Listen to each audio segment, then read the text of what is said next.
하나님 말씀 창세기 41장 37절부터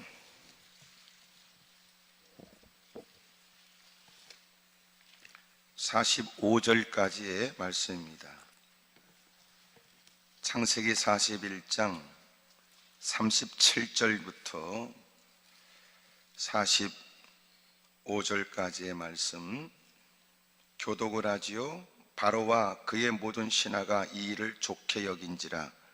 바로가 그의 신하들에게 이르되 이와 같이 하나님의 영에 감동된 사람을 우리가 어찌 찾을 수 있으리요 하고 요셉에게 이르되 하나님이 이 모든 것을 내게 보이셨으니 너와 같이 명철하고 지혜 있는 자가 없도다.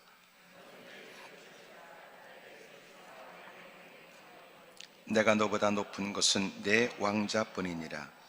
바로가 또 요셉에게 이르되 내가 너를 애굽 온 땅의 총리가 되게 하노라 하고 자기의 인장 반지를 빼어 요셉의 손에 끼우고 그에게 세마포 옷을 입히고 금사슬을 목에 걸고 자기에게 있는 버금 수레에 그를 태우매 무리가 그의 앞에서 소리 지르기를 엎드리라 하더라. 바로가 그에게 애굽 전국을 총리로 다스리게 하였더라.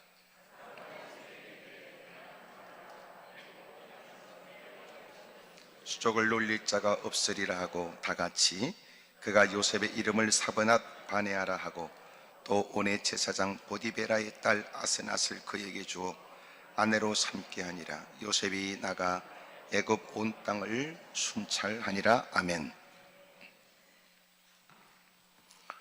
오늘은 미국 시애틀에 있는 벨뷰 사랑의 교회와 함께 우리가 예배를 드립니다.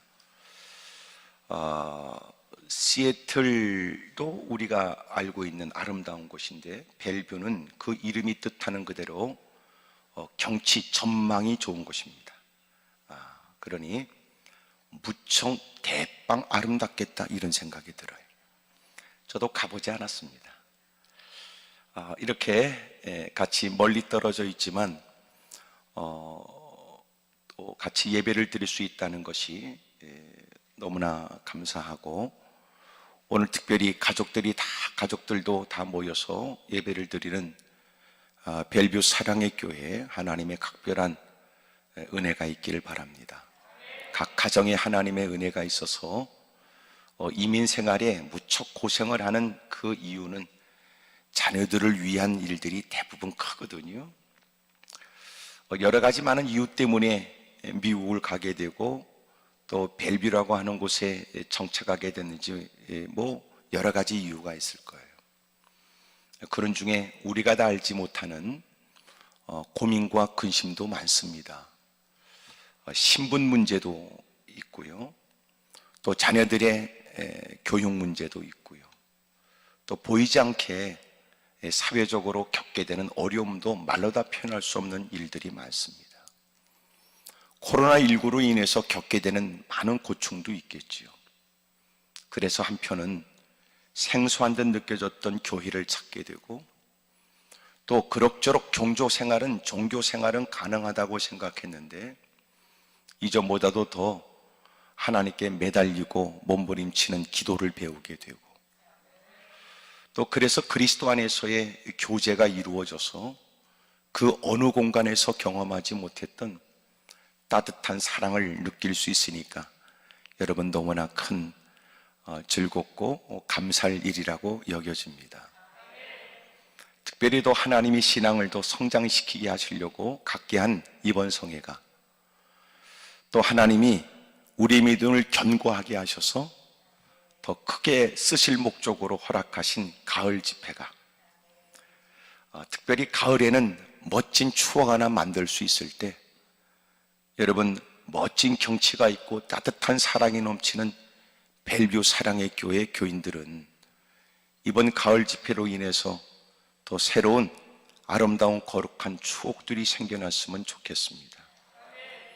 우리 역시 이렇게 피할 수 없는 가을, 여름을 어떻게 보냈는지 모르겠다 이렇게 느껴지고 여름이 있었는가 기억도 안 나는 것 같다. 기억나는 건 마스크 사느라고 전쟁을 벌였고, 또 여러분 겨우 기억나는 것은 여러분 건강에 대한 두려움, 또 여러분 코로나19로 인한 두려움 속에서 힘들고 어렵게 시간을 보내는다고 여름이 어떻게 지나갔는지 모른다. 그리고 이렇게 추운 날씨, 확연히 차가워진 날씨를 경험하는 가을이 됐고, 우리의 속도 모르는 듯 가을은 더 짙어만 갑니다.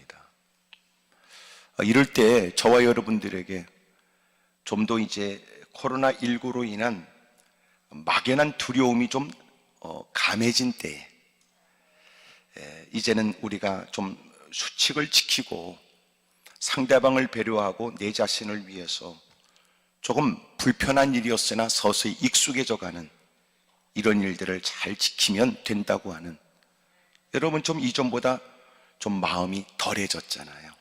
예? 그래서 두려움이 좀 덜해진 때에 그동안 찰필 미루었던 기도일들을 위해 더 힘써야 되고, 또 그동안 흠모했던 예배일에 더욱더 마음을 쏟아야 될 때라고 생각이 됩니다.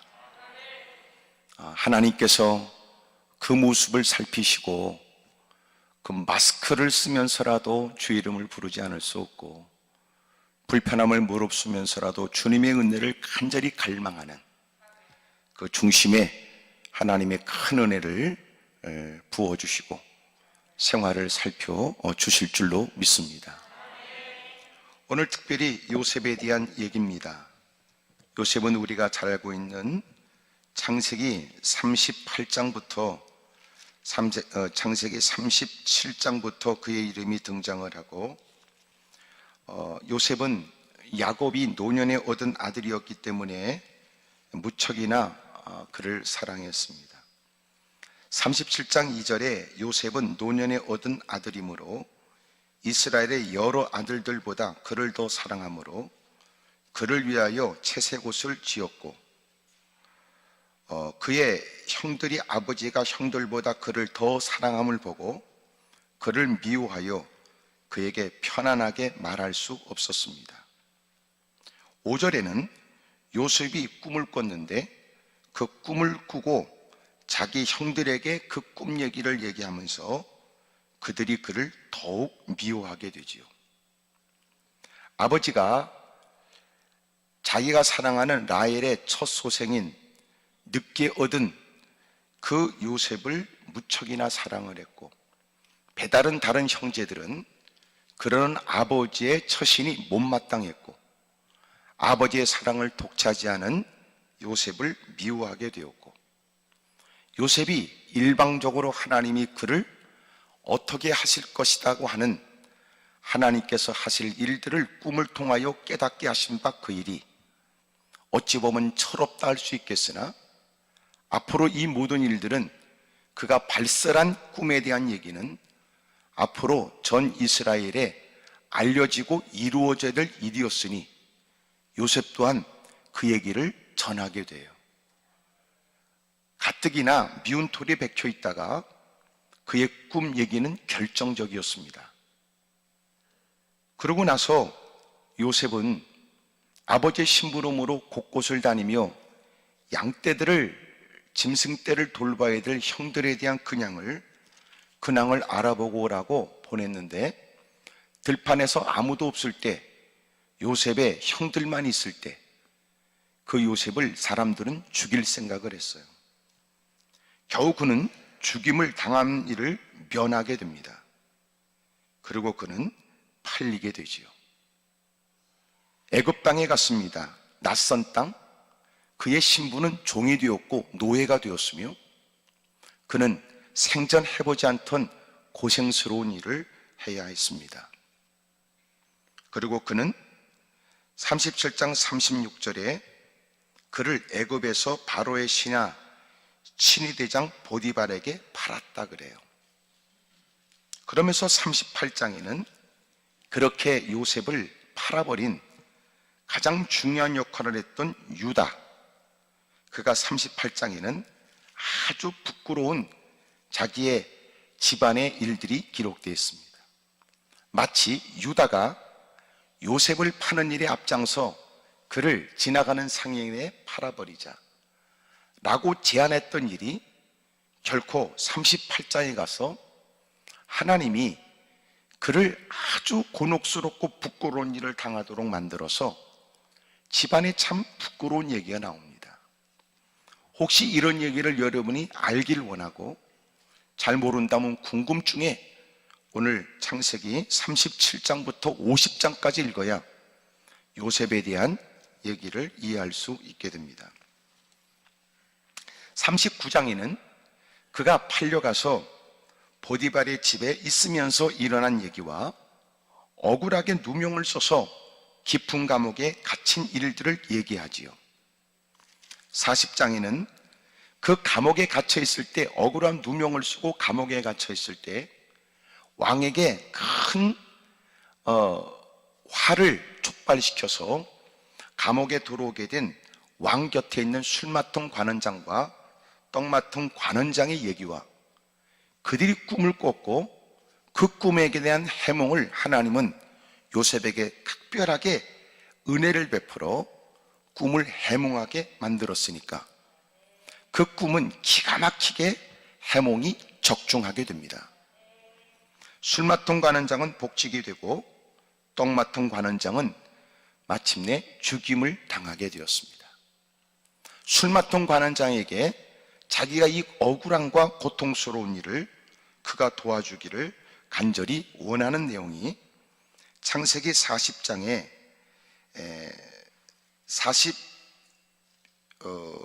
13절부터 지금부터 사흘 안에 바로가 당신의 머리를 들고 당신의 전직을 회복시키리니 당신이 그 전에 술 맡은 자가 되었을 때 하던 것 같이 바로의 잔을 그의 손에 드리게 되리이다. 14절 당신이 잘 되거든 나를 생각하고 내게 은혜를 베풀어서 내 사정을 바로에게 아뢰어 이 집에서 나를 건져주소서. 나는 히브리 땅에서 끌려온 자요 여기서도 옥에 갇힐 일을 행하지 아니했습니다.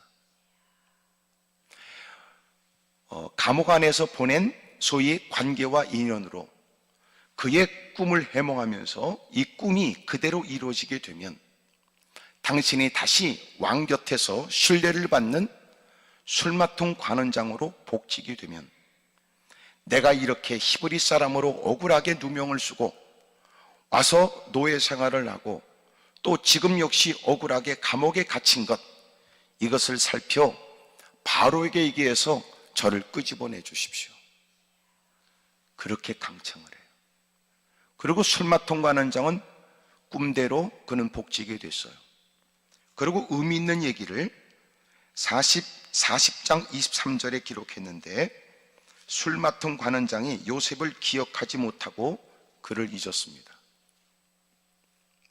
이 얘기는 41장부터 이어지는 일들은 술 맡은 관원장이 그 요셉을 위해 어떤 일을 한다 할지라도 술 맡은 관원장이 자의적으로 그를 위해서 하는 것이 아니라는 걸 분명히 밝히는 거예요.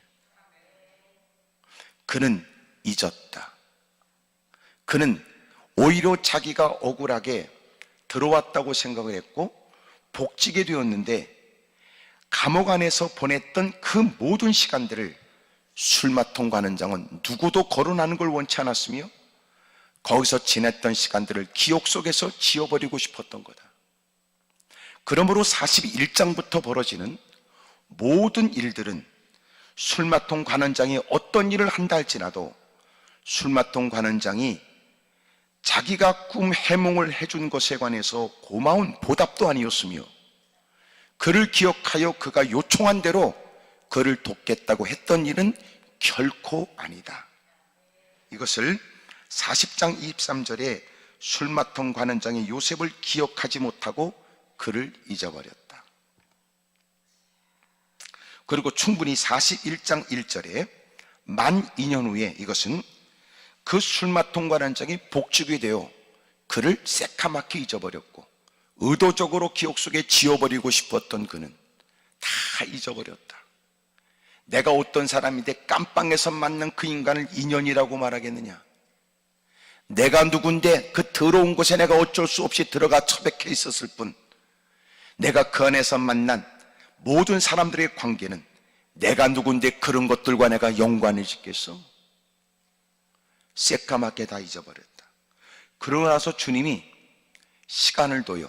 41장 1절 만 2년 후에 이렇게.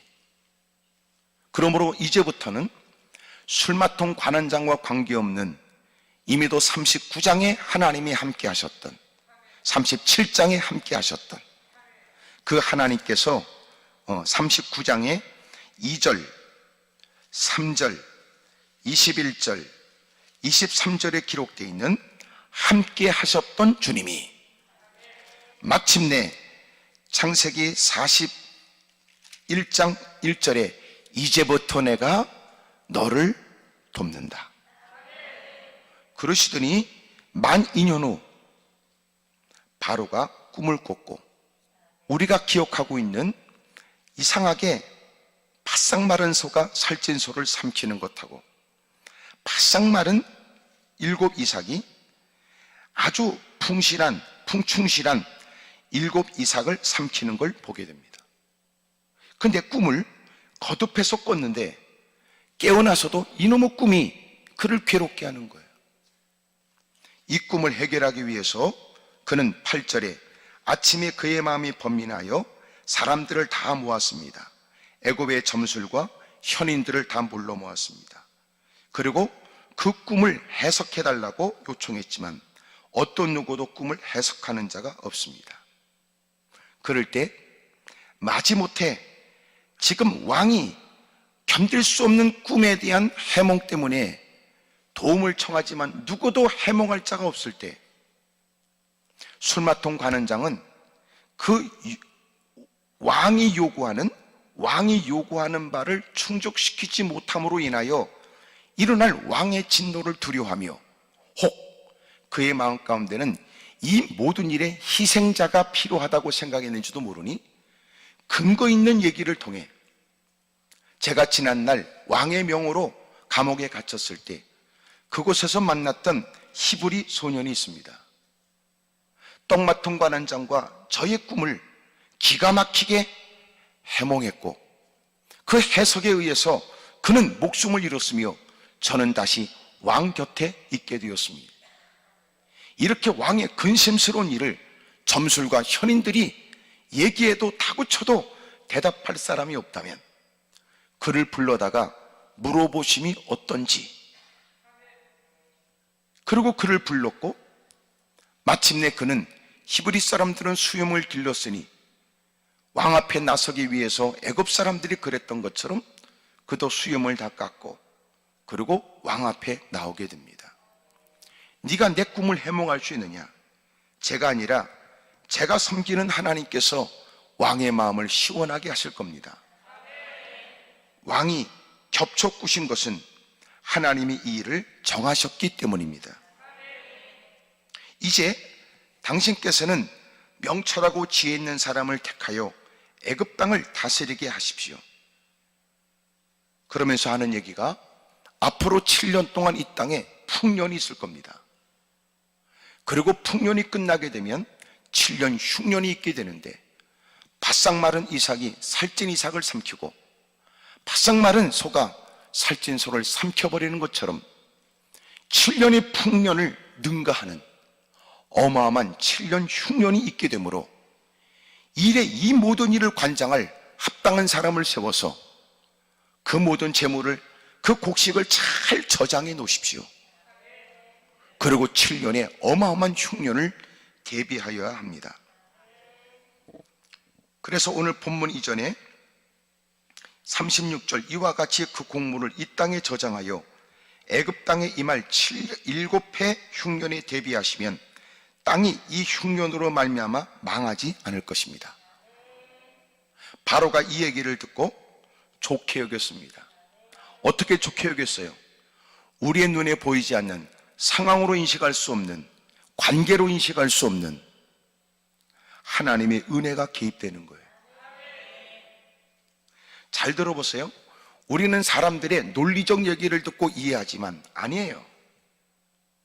논리적 얘기로 수용하는 게 아니라 인생은 논리적인 얘기를 좋아하는데 그 얘기를 수용하는 것은 감정적이라는 거예요. 감성적.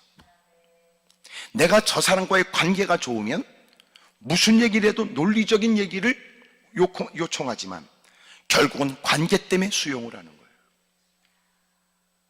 우리는 대빵 똑똑한 채 하지요. 솔직히 비논리적이에요.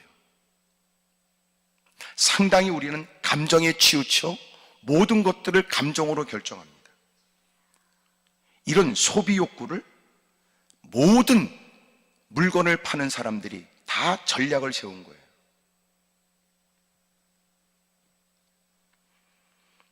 그 얘기를 너무나 좋게 여겼어요. 38절. 바로가 그의 신하들에게 이르되 이와 같이 하나님의 영에 감동된 사람을 우리가 어찌 찾을 수 있으리요? 하나님이 그 마음을 움직여 그 얘기를 수용하게 했으니 이런 하나님의 그가 믿는 하나님의 영에 감동된 사람을 어디서 만날 수 있겠느냐?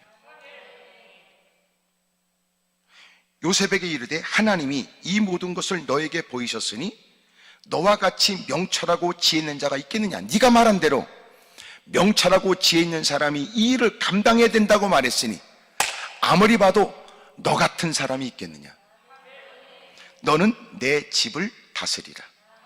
내 백성이 다 내 명령에 복종하리니 내가 너보다 높은 것은 앉는 자리만 걸을 뿐 실제적으로 내가 다스리듯 네가 모든 것들을 다 다스리거라.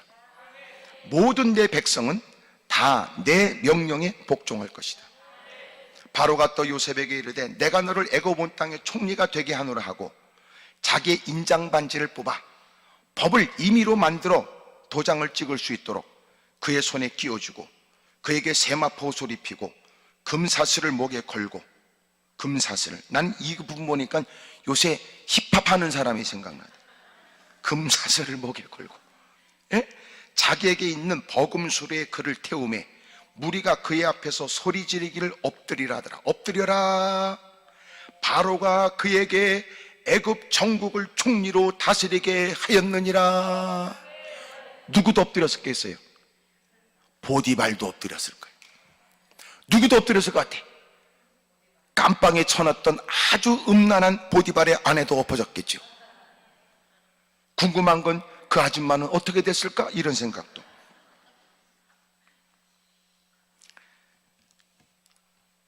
바로가 요셉에게 이르되 나는 바로라.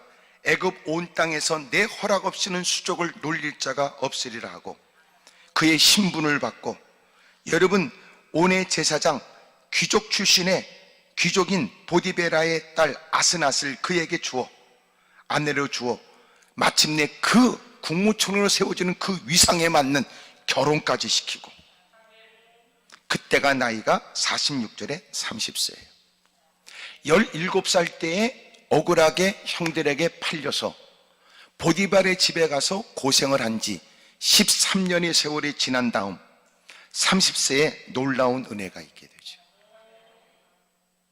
우리가 주목해 봐야 될 것은 바로가 감옥에 있는 히브리 사람, 노예인, 죄수인 억울한 2명을 썼지만 그를 끄집어내서 주변에 많은 사람들이 서로가 너도 나도 국무총리가 되겠다고 오랫동안 정치에 입문을 하고 수없이 많은 다양한 관계를 형성하려고 애를 쓰고 어떻게든지 왕의 눈에 들려고 몸부림치는 그런 분위기 속에서 놀랍게도 전혀 의외에 깜도 되지 않는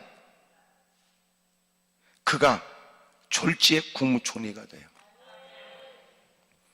놀랍죠? 누구에 의해서요? 하나님에 의해서요. 그러므로 잘 들어보세요. 오늘 누군가의 현실을 가지고 앞으로 예상하는 건 두려운 일이며 오늘도 누구를 바라보고 어떻게 될 거라고 장담하는 건 대단히 불신앙적입니다.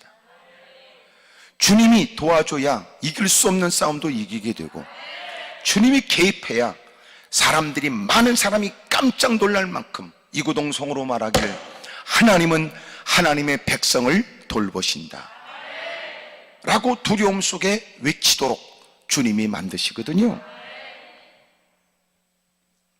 바로가 하나님의 영에 감동된 사람을 어디서 찾을 수 있겠느냐라고 그의 신분을 높여 왕보다도 왕과 다를 바 없는, 왕과 그의 다른 것은 자리만 다를 뿐 실제로 왕처럼 애굽 나라를 다스리게 된 거예요. 하나님의 영에 감동됐다는 건 우리는 성령님이라는 사실을 알고 있으나 그는 그가 믿고 있는 하나님이 그를 장악하여 그에게 놀라운 일을 보여줬다고 그는 막연하게 생각했으니 그는 알지 못하면서 하나님의 영에 감동된 사람이라고 말하나 우리는 그런 그들에게 얘기를 하지요. 그것이 우리가 말하는 성령님이십니다. 오늘 말씀의 제목은 세상도 원하는 사람이에요. 세상이 원하는 사람은 그들의 충족될 만한 어떤 모습일지 모르나 믿음으로 사는 것도 세상에 설득력이 있으니 믿음으로 사는 일이 세상에서도 원하는 사람이다, 그 말이에요. 하나님이 원하는 사람은 세상에서도 원하는 사람이에요. 그가 말하기를 이토록 명철함과 지혜가 있는 사람이 절대적으로 필요한 이 시대에 너처럼 하나님의 영에 감동된 지혜가 있으며 명철한 사람이 또 있겠느냐.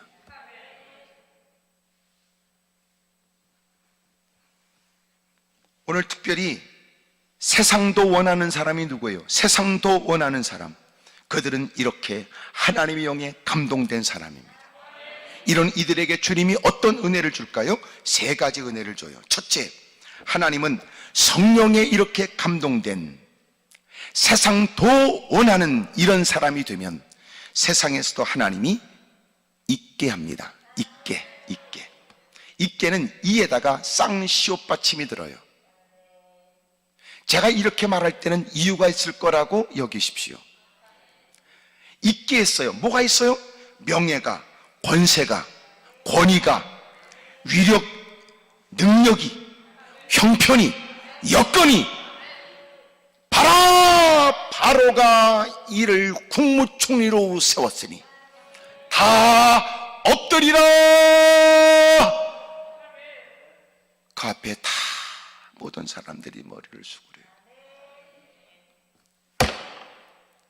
있는 사람을 바라보고 부러워하며 살았고 있는 사람 때문에 깊은 열등의식의 한숨과 탄식으로 살았던 인생. 놀라운 건 하나님이 그에게 은혜를 주니까 성령 충만한 그는 세상에서도 필요한 사람이었다. 이렇게 험난한 때에 누가 이 어려움을 풀어나가며 내일을 우리를 복된 곳으로 이끌어갈 수 있을까? 그들은 다른 사람이 아니라 정치적인 잔수를 부리고 더러운 인간들이 끼리끼리 모여서 때를 이루는 인간들이 이뤄내는 것이 아니라 오명한 계략을 세우고 끼리끼리 모여 모사를 꾸며 행하는 그릇된 인간들이 우리의 미래가 아니라 이렇게 하나님의 영에 감동된 명철과 지혜가 있는 사람,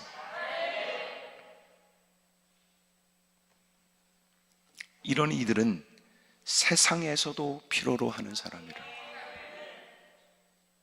같이 술잔을 기울여 퍼먹고 띵까띵까 할 때는, 그릇된 일을 행할 때는 잘 노는 사람, 농담 잘하는 사람, 그릇된 사람들이 괜찮고 그 중에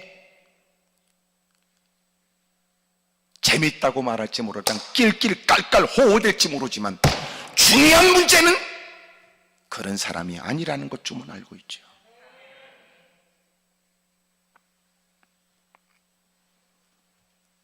하나님의 영에 감동된 성령 충만한 사람은 하나님께서 있게 합니다. 있게 합니다. 우리는 자리에 차고 올라가고 짓밟고 올라가고 손에 쥐고 싶어서 몸살나 있지만 놀라운 건 주님이 있게 하셔야 되거든. 주님이 있게. 나는 여러분들에게도 권위가 있기를, 더 형편도 나아지기를, 더 베풀 수 있는 여력이 있기를, 무사람의 부름받는 자리에 있어서 권 있는 음성으로 주님을 증거할 수 있기를 축복합니다. 두 번째가 뭐냐? 주님이 또 있게 합니다. 첫 번째 있게는 이에다가 쌍시옷으로 없다는 말에 반대되는 있게 하시고, 두 번째는 5절에 보니까 그가 자녀를 낳았는데 요셉이 그의 장남의 이름을 므낫세라고 했는데, 이 므낫세는 뭐냐? 하나님이 내게 내 모든 고난과 내 아버지의 온 집 일을 잊어버리게 하셨다, 이 말이에요. 기억상실증을 얘기하는 것이 아니라 그런 일을 웃으면서 얘기할 수 있도록 자유케 하셨다는 거예요. 그도 사람인지라 성경에는 불평과 원망에 대한 얘기는 없으나 놀랍게도 그도 그것이 사람인지라 상처가 되고 힘들었지요. 나중에 성경을 쭉 살펴보게 되면 요셉은 그들이 자신을 죽이려고 했다는 것도 알고 있으며 그것 때문에 겪게 되는 고통과 어려움도 우리와 다를 바 없으니 그 괴로운 시간들을 그를 또렷하게 그도 기억하고 있어요. 결혼을 하고 전혀 생각지 못한 목숨도 부지하기가 어려운 처지에 그렇게 좋은 여러분 여인과 결혼을 하고 달라는 가정을 꾸리게 되었습니다. 자식을 낳았는데 이름은 므낫세인데 그 이름을 짓게 된 이유는 하나님이 내 아버지의 온 집의 일을, 고난을 다 잊어버리게 하셨다. 배다른 형제들에게 어려움을 겪었던 일, 낯선 땅, 자유가 없이 고난과 고통의 시간을 보내면서 겪었던 모든 일을 잊어버리게 하셨다. 오늘 벨뷰 사랑의 교회에 있는 분들도 이민 생활에 꿈을 갖고 가서 사실 그 현장에서 참 모진 고통과 어려움도 겪었겠죠. 본래 한국을 떠나서 여러분이 생각했던 도시는 다른 도시였는지도 모릅니다. 이런저런 인간관계, 친인척을 통하여 여러분들이 벨뷰에 있는지도 모르지요. 대부분 이민 생활의 첫 직업은 누구냐? 자기를 오라고 한 사람과 같은 직업을 제일 먼저 택하게 되어 있어요. 그것이 여러분 세탁소 일이든지, 그것이 여러분 그로서리든지, 그것이 여러분 그 어떤 일이든지 간에 청소 일이든지, 그래서 일을 시작합니다. 그리고 어느덧 세월이 지나 아이들의 여러분 더 나은 학업을 잘할 수 있는 좋은 공간을, 좋은 여건을, 때로는 누군가는 이 땅에서 괜찮은 여건에 되어져 돈을 갖고 이민 생활을 하고 계신 분도 있을지 모르나 먼발치 바라만 받고 여행하면서 이해했던 땅이 아니었고 실제로 부딪히면서 한인들끼리 서로 부딪히고 낯선 외국인과 부딪혀야 되고 익숙하지 않은 여러 제도, 익숙하지 않은 법, 많은 일들이 힘들고 어려울 거라고 여겨집니다. 그럴 때 여러분, 내가 이 처지에도 하나님을 섬기는 것은 과연 이 형편에도 적용될 수 있을까? 역사가 있을까? 오늘 여러분 마음에 두려움은 떠나가길 바라요. 여러분, 제가 늘 강조하는 말이 두밋이거든요. 두밋. 벨뷰 사랑의 교회는 이것이 영어의 두자하고 밋 뭘 만난다는 건가 말할지 모르지만 그게 아니고 두려워하지 말고 믿기만 하란 말이에요. 두밋 말이에요. 그곳에도 하나님은 계시고 그곳에서도 역사하시며 하나님을 섬기는 이들을 주님은 놓친 적이 없으며 주목하시는 주님이 아이들의 학업의 현장에도 함께하고 젊은이들이 젊은 기분으로 어울리는 현장에도 함께하고 치열한 삶의 현장에 직장과 생각과 사업장에도 주님은 관계성 속에 추진하는 일에도 함께해 주실 줄로 믿습니다. 하나님이 있게 했다. 처음에 이에다가 쌍시옷인데 두 번째 므낫세를 얻게 됐다는 말은 이에다가 지읒이란 말이에요. 지읒. 근데 놀라운 건 발음은 같아요. 있다 이 말할 때는 이에다가 디귿 받침의 발음을 해요. 있다 이렇게. 그러니까 뭐가 있다라고 하는 것도 주님이 주심으로 있음으로 이것도 있다. 그것을 다 잊어버렸다. 있다 이것도 같은 발음에 있다라고 그래요. 있다라고 찾아봐야 그게 똑같은 말이에요. 여러분, 주님이 있게 하시고 또 있게 하세요. 털어버리게 하신 거예요. 오늘 내가 아무리 환경이 좋아도요, 과거에 얽매여지면 오늘도 힘겹게 살아. 재미가 없어. 내가 누군가를 복수하겠다고 몸부림쳐 드디어 돈 많이 벌었고 높은 위치 올라갔지만 알고 보니까 그 사람은 죽었어. 이게 무슨 허망한 일입니까? 왜 여러분 풍요 속에서도 왜 여러분 편하게 단잠을 자지 못하고 어느 날 불현듯 떠오르게 되면 여러분 부들부들 떨고 드러내지 못하니까 마음에는 여러분 병이 되었고 육체가 여러분 질병이 드러나고 이유가 뭔지 아세요? 잊어버리지 못한 것 때문에 그래요. 여러분 기억 상실증으로 잊어버린다는 개념이 아니에요. 이제는 그것에 얽매이지 않는다는 거지.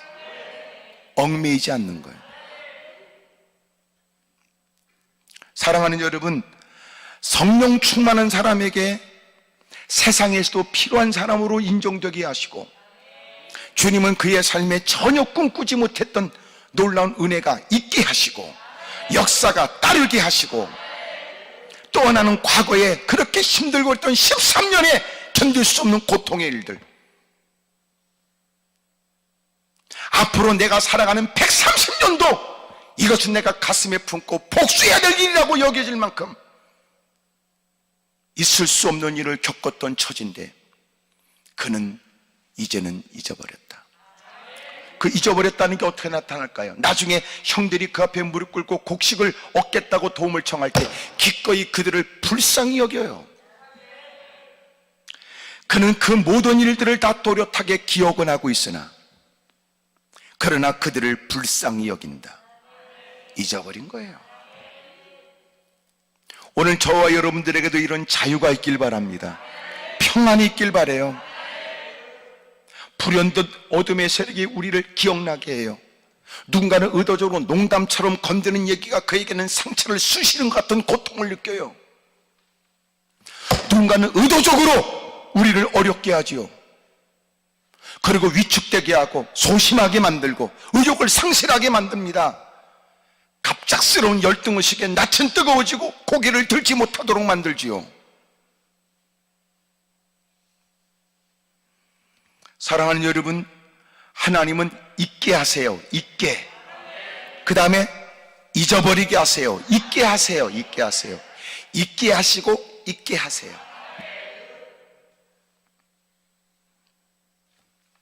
세 번째로는 52절 차남의 이름은 에브라임이라고 짓게 됩니다. 우리가 잘 아는, 여러분 므낫세는 점점 그의 장자였지만 그의 존재감이 점점 줄어들고 에브라임은 나중에 이스라엘을 지칭할 때마다 에브라임이라고도 얘기했으니 여러분 이스라엘의 대표적 지파가 되어버립니다. 차남의 이름을 에브라임이라고 했어요. 하나님이 나를 내가 수고한 땅에서 번성하게 하셨다 하미더라 그래요. 하나님이 와서 여러분 고생스럽고 노예가 여러분 자기 게 어디 있어요? 나는 돈에 팔렸으니 내가 애쓴 내 소유도 내 것이 아니에요. 주인 것이지. 생명도 주인 것이에요. 누가 봐도 여러분 허망한 인생을 살 수밖에 없습니다. 아침 일찍이 저녁 늦게까지 애를 쓰지만 수고는 했고 수확은 있으나 그는 자기 것이 아무것도 없는 사람. 그런데 하나님이 그에게 잊게 하세요. 그의 직책과 환경과 형편이. 더 놀라운 것은 잊어버리게 하셨어요. 세 번째가 뭐냐? 하나님이 잊게 하셨으니 풍요를 뛰어넘어서 그는 자신의 대를 잊게 하셨단 말이에요. 하나님이 요셉에게. 자기에 대해서 나는 이렇게 비참한 고통을 당하다가 이렇게 인생이 끝나는가 보다라고 느낄 수 있는 처지. 어찌 보면 요셉은 나는 이제는 타양살이 하다가 더 이상 아버지를 뵙지도 못하고 죽는가 보다. 이런 의미 때문에, 의도 때문에 형제들이 나를 팔아버렸고 우리가 우리의 손에 피를 묻히는 것보다 타국 생활에 비참하게 이것저것 나돌다가 사람들에게 짐승 취급받다가 어느 구석에 처박혀서 비참하게 인생이 끝나기를 원했겠지만 놀라운 건 성령 충만하여 주님이 함께하는 그에게 하나님은 잊게 하시고 잊어버리게 하시고 대를 이어서 복이 되도록 만드신 거예요. 그러므로 있게는 이에다가 쌍시옷에 없는 것에 반대는 소유가, 형편이, 위치가, 지위가 있게 하셨으며, 있게 하셨어요. 과거의 악몽 같은 일들을 웃으면서 얘기하도록 잊어버리게 하셨어요. 자유케 하셨어요. 또 하나는 뭐 있게 하신 거예요. 이에다가 시옷 받침이에요. 이에다 시옷. 어린아이들은 이 국어도 깨달아야지. 예? 이에다가 시옷. 예. 시옷이 아니고 시옷. 예, 시옷. 예. 시옷과 지읒을 구분하지 못하는 사람, 그러니까 너희들이 남을 나보다 낮게 여겨라 그런 것은 여러분 오히려 시옷인데 사람들은 꼭 그것을 지읒인 줄 알아요. 남이 나보다 더 낮게 여겨야지. 봐요, 아멘도 그러는 거 보니까 아직도 구분을 못하는 여러분. 있게 상시옷, 있게 지읒, 있게 시옷이에요. 놀란 건 발음이 다 같다는 겁니다. 이에다가 디귿받침으로 있다, 있게예요. 단 인다는 말은 장발음으로 있게 이 말이 맞아요. 있게 이게 맞는 말이에요. 하나님은 그렇게 성령 충만한 그에게 세상도 너 같은 사람을 원했어. 이렇게 어렵고 힘들 때, 누구도 내일을 장담할 수 없을 때, 뭘 어떻게 될지 몰라 발을 동동 구르고 우왕좌왕할 수 있을 때 너처럼 명철하고 지혜 있어. 네가 믿는 하나님의 도움과 지도와 인도를 받는 네가 필요하지. 하나님은 그에게 있게 하셨고 자유케 하셨으며 대를 이어 복된 가문 되도록 주님이 역사해 주신 거예요. 여러분 때보다도 여러분 자녀가 더 잘 되길 바라요. 특별히 여러분 이민 생활은 어렵거든요. 내가 이렇게 고생하는 건 자식이 더 좋은 여건에서 공부했으면 좋겠다. 특별히 남자들이 고생이 많아.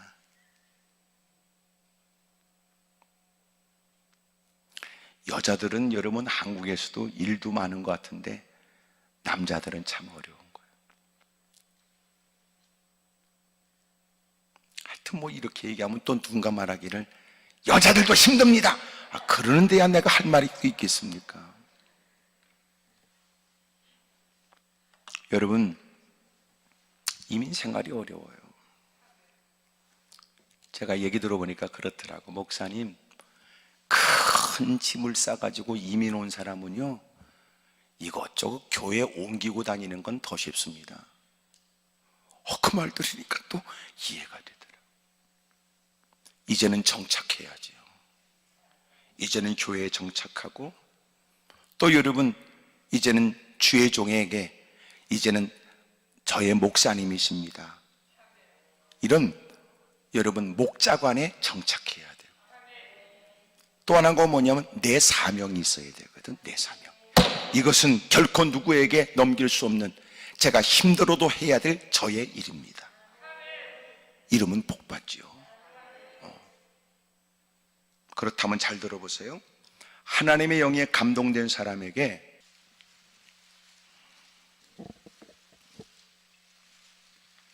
4절부터 요셉이 형들에게 이르되 내게로 가까이 오소서. 그들이 가까이 가니 가로되 이르되 나는 당신들의 아우 요셉이니 당신들이 애굽의 판자라. 얼마나 놀랬겠어요. 형제들을 만난 거예요. 곡식을 얻겠다고 그 앞에 무릎을 꿇었고, 요셉은 그들을 알았으나 그들은 요셉이 국무총리인 줄 상상할 수 없었죠. 드디어 요셉이 자기를 밝히는 거예요. 5절 당신들이 나를 이곳에 팔았다고 해서 근심하지 마십시오. 한탄하지 마십시오. 하나님이 생명을 구원하시려고 나를 당신들보다 먼저 보내셨습니다. 놀랍죠? 7절 하나님이 큰 구원으로 당신들의 생명을 보존하고 당신들의 후손을 세상에 두시려고 나를 당신들보다 먼저 보내셨나니 그런즉 나를 이리로 보내는 당신들이 아니요 하나님이시라. 하나님이 나를 바로에게 아버지를 삼으시고 그 온 집의 주로 삼으시며 애굽 온 땅의 통치자로 삼으셨습니다. 다시 말하면 하나님의 영에 감동된 성령의 사람이 누구냐? 첫째, 하나님을 인정하는 거예요. 그것이 성령의 사람의 특징적 모습이라고요. 야, 너 대단하다 칭찬 소리에도 아니에요. 하나님이 되게 하셨어요. 야, 너 어떻게 성공했어?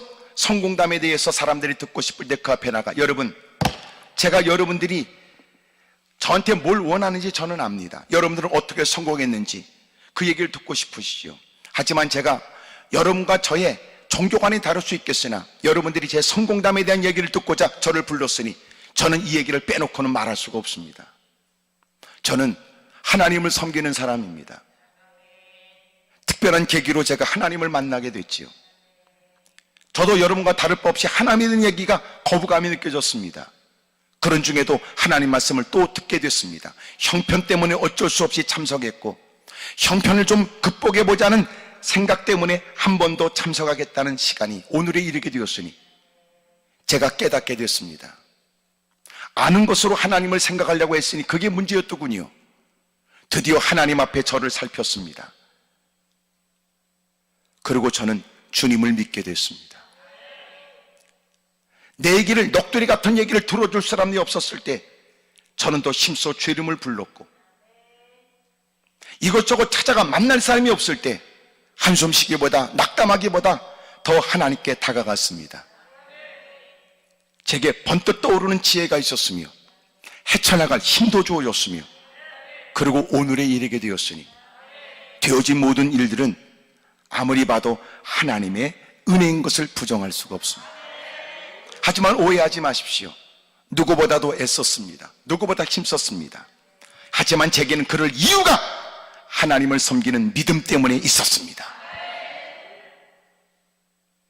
이런 멋진 고백들 말이에요.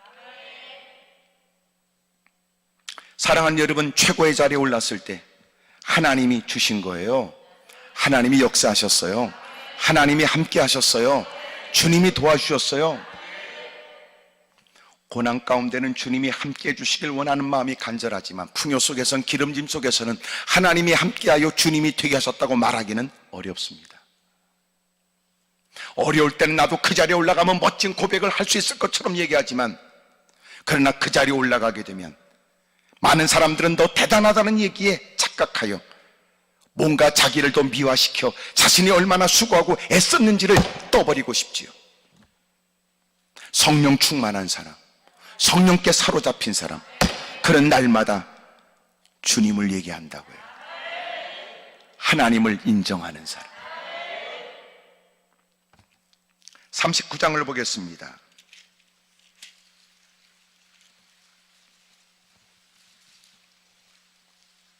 39장 10절. 이 집에는 나보다 큰 이가 없으며 주인이 아무것도 내게 금하지 아니하였어도 금한 것은 당신뿐이니 당신은 그의 아내임이라.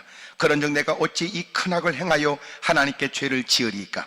여인이 날마다 요셉에게 청하였으나 요셉이 듣지 아니하여 동침하지 아니할 뿐더러 함께 있지도 아니하니라. 여러분, 이게 뭐예요? 그가 성령 충만한 사람으로 보디발의 집에서 열심히 최선을 다하여 형편이 좀 나아졌다 싶으나 보디발의 아내가 끊임없이 그를 유혹합니다. 그 유혹을 어떻게 뿌리쳤느냐? 그는 하나님을 의식함으로 뿌리친 거예요. 당신과 나만 있다고 말하는 이 공간에는 주님이 함께 하시니 어찌 내가 주님 앞에 죄를 지을 수 있겠습니까? 우리가 말하는 성령 충만이 무엇이며, 우리가 말하는 성령의 감화와 감동, 무슨 얘기입니까? 많은 사람이 움집한 그곳에서도 그는 하나님이 계시다고 인정하는 거예요. 또 하나, 의식하는 거예요. 의식하는, 그분 앞에서 내가 죄를 질 수 없지, 그분 앞에서 내가 그릇되거나 바르지 못한 일을 행할 수는 없어. 그게 성령 충만한 사람이에요. 세 번째, 50장을 보겠습니다.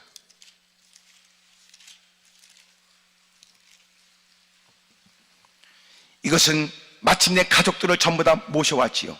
7년 풍년, 7년 흉년이 올 때, 7년 흉년이 시작된 지 2년이 되자 여러분, 아버지 집에서도 기근 때문에 어려움을 당하게 되고 가서 애굽 땅에 가서 곡식 좀 얻어오라고 했어요. 그러면서 드디어 요셉은 자기의 속내를 드러내, 내가 요셉입니다. 아버지는 안녕하시지요. 아버지를 모셔오십시오. 그래서 온 가족들 70명이 드디어 여러분 애굽 땅에 오게 됐어요. 고센 땅에 거주하게 됐지요. 아버지는 세상을 뜨게 되었습니다. 아버지 때문에 그 요셉이 형제들에게 안갚음을 하지 않았다고 생각하는 죄된 일들을 알고 있었던 형제들은 드디어 요셉 앞에 무릎을 꿇고 목숨을 구걸해요. 아버지가 없으니 이제는 그 막강한 권력을 가지고 우리를 죽일 수도 있고 우리 가족들은 전부 다 멸절될 수 있다. 형님들 두려워하지 마세요. 하나님이 은혜를 주신 거예요. 두려워하지 마세요. 18절, 그 영들이 또 친히 와서 요셉 앞에 엎드려 이르되 우리는 당신의 종들입니다. 요셉이 그들에게 이르되 두려워하지 마소서. 내가 하나님을 대신하리이까. 당신들은 나를 해하려 하였으나 하나님은 그것을 선으로 바꾸사 오늘과 같이 많은 백성의 생명을 구원하게 하시려 하셨나니 당신들은 두려워하지 마십시오. 내가 당신들과 당신들의 자녀들을 기르리다 하고 그들을 간곡한 말로 위로했습니다. 성령 충만한 사람이 어떤 사람이에요? 희한한 여러분, 특별한 일을 해야 성령 충만 아닙니다. 성령의 은사의 마음을 빼앗겨 성령 충만의 의미를 상실한 사람들, 진정코 성령의 은사를 가진 사람이 세상도 원하는 사람이 아니라 성령의 여러분 은사는 교회의 유익을 위해 주시는 것이고 성령 충만함은 세상도 원하는 사람의 인품이며 삶이란 말이에요.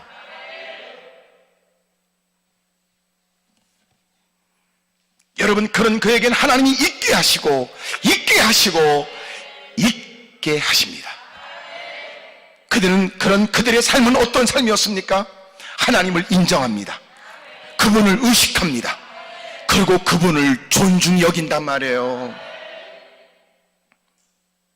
주님이 뭘 기뻐하실까? 주님이 원하시는 일을 해야지. 때로는 그런 일들은 사람들은 나를 우습게 여기거나 어리석게 말할지 모르지만 그에게는 하나님에 대한 존중감이 있다. 존중이 있는 거예요. 이런 말은 다른 말로 표현한다면 이것은 여러분 하나님의 존재의식, 하나님에 대한 존전의식, 하나님을 존중하는 존중의식이 있는 겁니다.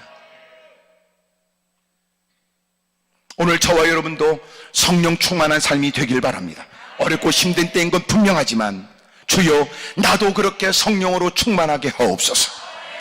여러분 엎드려 기도하는 그 뜨거운 열정의 기도를 보면 사람들은 여러분 유난스럽게 바랄지 모르지만 그러나 예배자리 기도자리를 떠난 그들은 세상에서도 모든 사람이 원하는 지혜가 있으며 얼굴은 환하며 입가에 미소가 있으며 손끝엔 그리스도의 사랑이 있으며 발걸음이 옮길 때마다 그리스도의 편지이며